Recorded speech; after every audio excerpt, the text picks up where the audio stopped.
So, Miss Tyler, how has mental health affected you? So in two different ways, personal and like, I guess obviously professionally.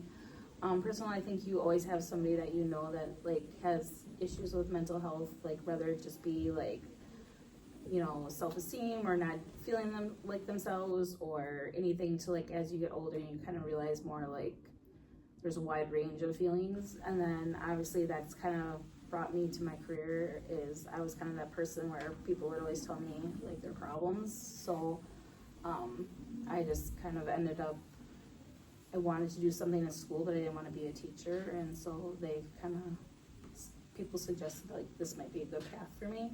So that's kind of where I'm at. Obviously as a school counselor, like I see some of the mental health stuff.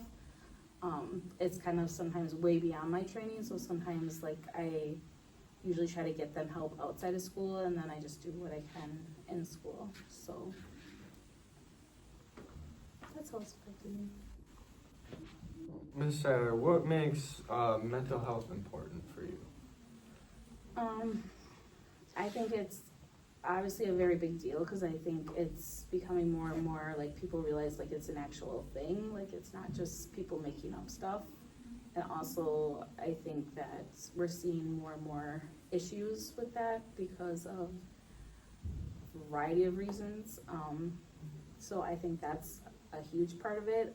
I see lots of kids, even like little kids now, where like I have first graders like say the word depressed like in the middle of guidance class, and so like for them to know that is like a good thing, but at the same time it's not like they just think anytime you're sad you're depressed, and that's not the case. So it's like good that they're aware of those things, but also then people just use those words very like just throw them out there. So that's something that I'm kind of working on, so kids realize like there's a big difference between having a bad day and being depressed.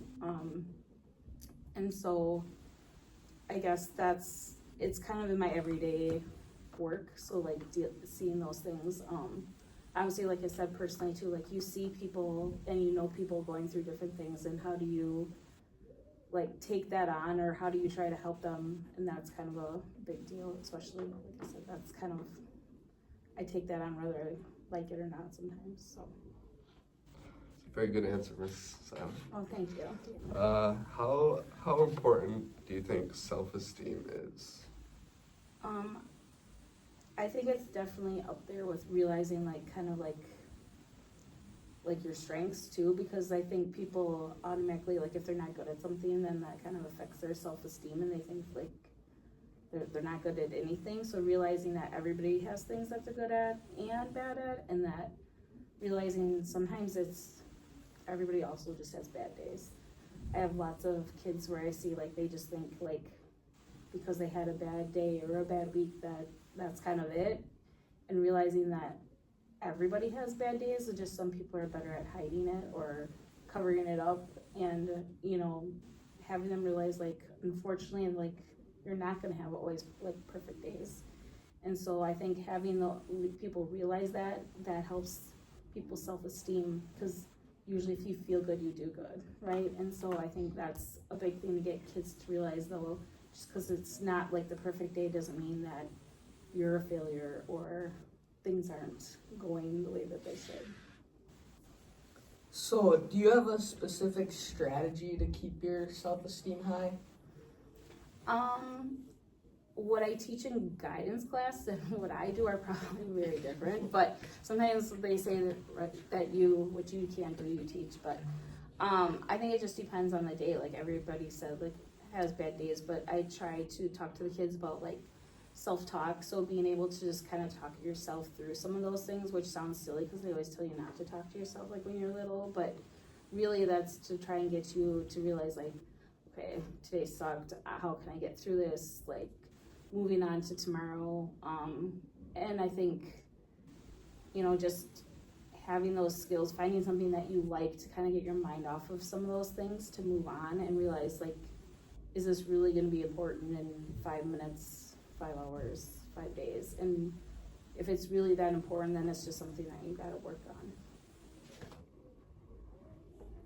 What coping skills have you used throughout your life? I feel like the coping skills are kind of, you know, what we talked about is,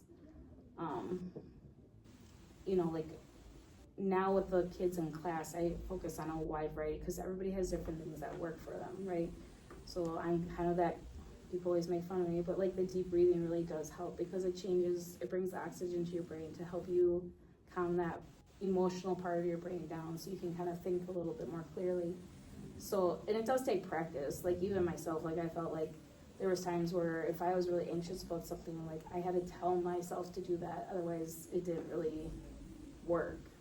And so it is not just like, oh, just take a deep breath and everything will be fine. It's like an actual, something that you gotta practice.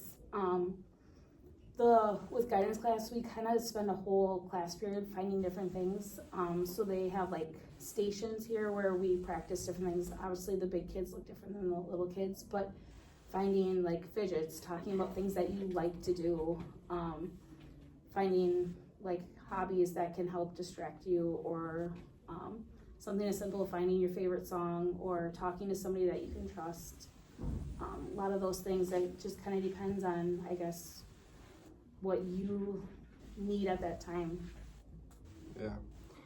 How have relationships like your family and friends and stuff like that helped you with your mental, or just not your mental health if you don't, just like anything? I mean, again, personally and professionally, I think it's you have to find a support system, and finding like the people that really just care about you for who you are,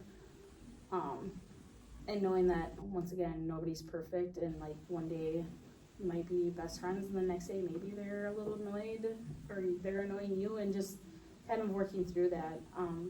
But I think you have to have a support system and know that everybody kind of has to have those good days and bad days too, so being understanding. But I think sometimes, especially like what I see in the middle school right now, is they're focusing on like the same people, and sometimes when people are going through things, they don't know how to separate themselves from their own problems. So just understanding that everybody goes through things, and like just trying to be understanding with each other, because the good friends will stay and the good friends will be there for you. So